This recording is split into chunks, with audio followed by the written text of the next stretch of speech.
संदीप जी, जो हुआ है वो दुखद है, इसमें कोई दो मत नहीं। कहते हैं ना, कौन इस घर की देखभाल करे, रोज एक चीज टूट जाती है। ये स्थिति ठीक नहीं है। नेहरू गांधी परिवार से और खासकर सोनिया जी से अपने इतने पुराने और प्रगाढ़ संबंधों का लिहाज करते हुए अगर गुलाम नबी आजाद चिकित्सा जांच के बाद सोनिया जी के विदेश से वापस आने तक का इंतजार कर लेते तो बेहतर होता। राहुल जी की कार्यशैली से उनकी कुछ ठोस असहमतियां आज से नहीं है, काफी समय से हैं। लेकिन इसके बावजूद वो पिछले कई बरस से इसको बर्दाश्त कर ही रहे थे, तो अच्छा होता कि हफ्ता 15 रोज और रुक जाते। सोनिया जी से एक बार अंतिम तौर पर बातचीत कर लेते, कोई समाधान उसके बाद भी नहीं होता तो जो उन्होंने किया है वो करते। तब उन पर ये जो लांछन है कि संकट के वक्त वो उस पार्टी को छोड़कर चले गए जिसने उन्हें सब कुछ दिया, ये शायद नहीं लगता।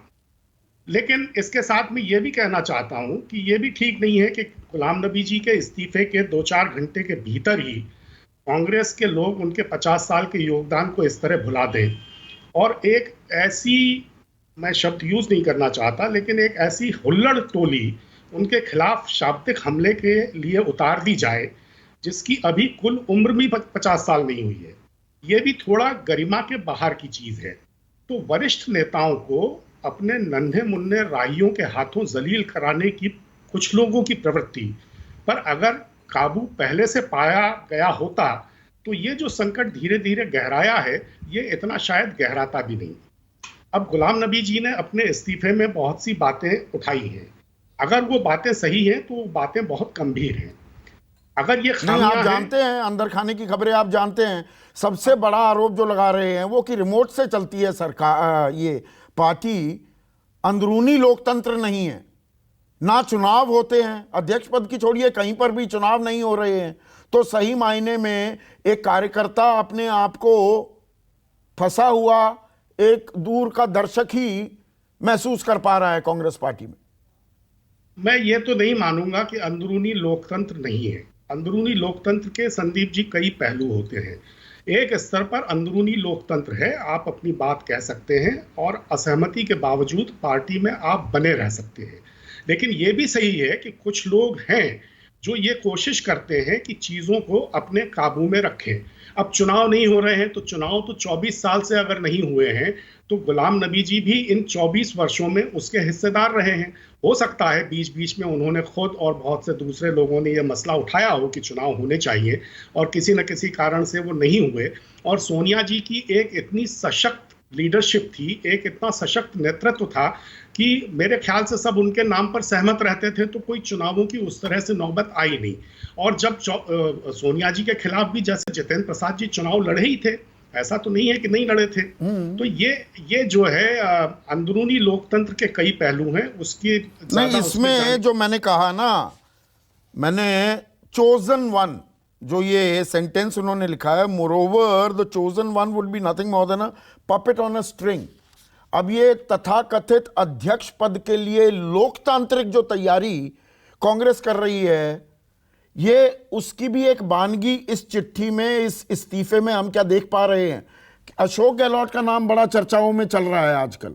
आज उन्होंने बाकायदा बयान भी दिया है। अशोक गहलोत को जी अध्यक्ष बनाया जाएगा। पहले तो कयास ये लगाए जा रहे थे G23 की तरफ से भी कोई आ जाए। क्या हम इससे आने वाले वक्त में कांग्रेस की कमान किसके पास होगी उसके तौर पर भी देख रहे हैं इस इस्तीफे को, कि गुलाम नबी आजाद को लगा कि लोकतंत्र की बात की भी जाएगी तो दरअसल आम कांग्रेस या कांग्रेस के जो वरिष्ठ नेता हैं, जो सवाल वो उठा रहे हैं, उनकी अभी भी अनदेखी की जाएगी, जामा पहना दिया जाएगा लोकतांत्रिक प्रक्रिया का। देखिए, ये संकट शुरू कब हुआ, जब राहुल जी ने अचानक कांग्रेस पार्टी के अध्यक्ष पद से इस्तीफा दे दिया। और मैं पहले भी मानता था, बार बार मैंने कहा है और आज भी मानता हूं कि ऐसा करके उन्होंने गलती की थी। उनको इस्तीफा नहीं देना चाहिए था। उसके बाद चलिए इस्तीफा दे दिया। आज भी मेरी जो अंडरस्टैंडिंग और ऑब्जर्वेशन है वो ये है कि पूरी कांग्रेस पार्टी चाहती है कि राहुल जी दोबारा अध्यक्ष का पद संभाल लें। लेकिन अब वो अध्यक्ष का पद अगर नहीं संभालना चाहते हैं तो कौन अध्यक्ष का पद संभालेगा, ये कांग्रेस पार्टी के भीतर निश्चित तौर पर एक बहुत बड़ा प्रश्न है, क्योंकि किसके नाम क्या पर लोग कांग्रेस के सहमत। पास तजुर्बेकार स्ट्रैटेजिस्ट की कमी है क्या, कि राहुल गांधी वो नहीं चाह रहे तो पर सब हाथ जोड़े खड़े हैं, नहीं जी आप ही अध्यक्ष बनिए?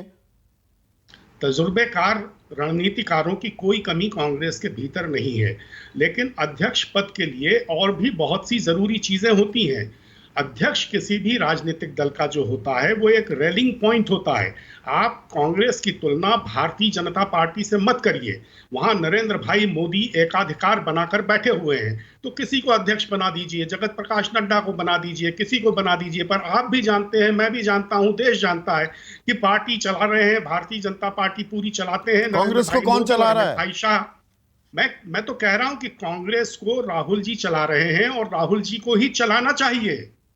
मैं तो मानता हूं इस बात को कि राहुल तो जी को डी ही फैक्टो चलाना तरीके चाहिए। से चलाने के बजाय उसी पर तो सवाल उठा रहे हैं कि उन्हीं के लोग चलाते हैं, एक्सेस मिलती नहीं है, डी फैक्टो को डी जूरो ही कर दें। तो ये जो धारणा अगर बन रही है कि राहुल जी किसी से नहीं मिलते हैं, अगर ये जो धारणा बन रही है कि उनके नाम पर कुछ ऐसे लोग सियासी काम चलाते हैं जिनकी वो क्षमता या वो अधिकार नहीं है, तो अगर ये सही है तो इस पर ध्यान देना चाहिए। कौन देगा ध्यान? शिखर नेतृत्व ध्यान देगा, राहुल जी खुद ध्यान देंगे, सोनिया जी ध्यान देंगी। ये धारणा क्यों बन रही है, ये चिंता का विषय जरूर होना चाहिए। चिंता का विषय है। और देखिए राजनीति जो होती है, संजय भाई आप मुझसे बेहतर जानते हैं, हम सबसे बेहतर जानते हैं, राजनीति is a game of numbers, आंकड़ों का खेल है। हार जीत, कितने राज्य आपके पास, देश की कमान आपके पास है या नहीं है, या वहां पहुंचते हुए आप दिख रहे हैं या नहीं दिख रहे हैं। गुलाम नबी आजाद कह रहे हैं पिछले 8 सालों में 49 चुनाव हुए, 39 कांग्रेस हार गई, 4 में वो जीत पाई, 6 गठबंधन के साथ मिलकर जीत पाई, 2 राज्यों में रह गई है।